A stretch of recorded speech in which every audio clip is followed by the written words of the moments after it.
The story that was meant to be a celebration now reads like a logistical thriller. FC Barcelona, flush with anticipation for a mid-September return to the newly reimagined Spotify Camp Nou, finds itself stalled on the runway because paperwork hasn't landed. What looked like a carefully staged comeback, a phased reopening with 27,000 spectators as the first chapter, is tangled in the bureaucratic tailspin of construction certificates and municipal licenses. Without the final works certificate and the first occupancy license from the city, the club cannot legally open the stands.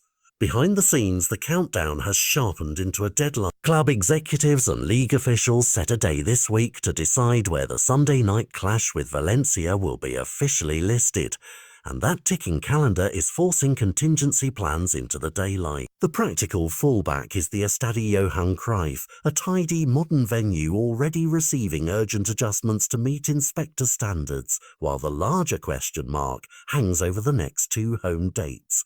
Getafe and Real Sociedad, which are being quietly lined up for the Montjuic Bowl at Estadi. Olympic Louis companies if Camp Nou cannot be certified in time.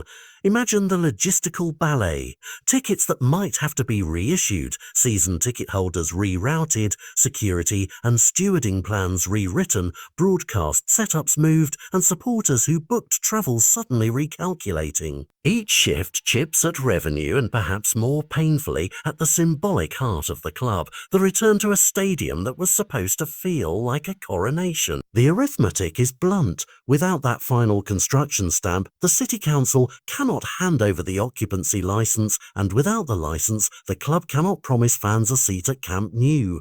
There's also a protocol problem.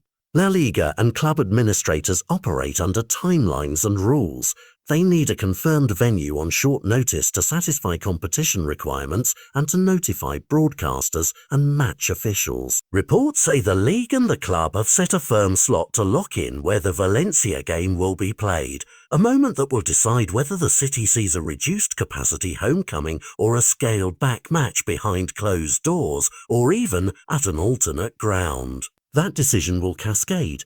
If the first home date is shifted, so too might the key Champions League logistics that follow. And looming over all of this is a fixture that concentrates the stakes: Barcelona's Champions League tie with Paris Saint-Germain on 1 October. UEFA and competition rules make continuity and venue standards especially sensitive in Europe's premier tournament.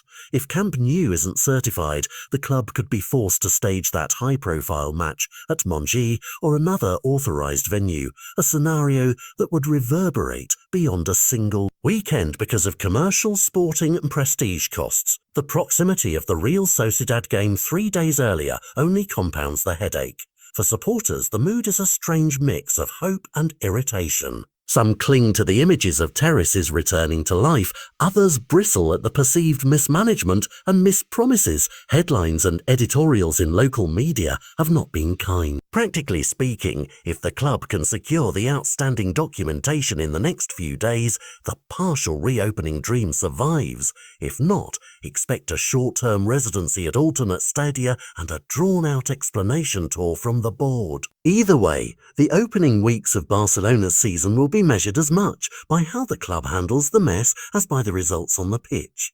What should fans and neutral viewers watch over the next 48-72 hours? First, the official confirmation from the club or La Liga about the Valencia venue.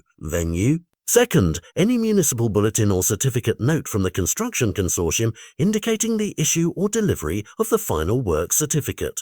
Third, matchday logistics published by the club. Ticketing, access and spectator capacity will reveal whether the return is phased or postponed. If there is to be a last-minute miracle and Camp Nou opens even in a limited form, it will be because paperwork, inspectors and politics bent at once to deliver a storybook homecoming. If not, the spectacle of soccer will carry on, but under different lights, in a different bowl, with a different kind of roar.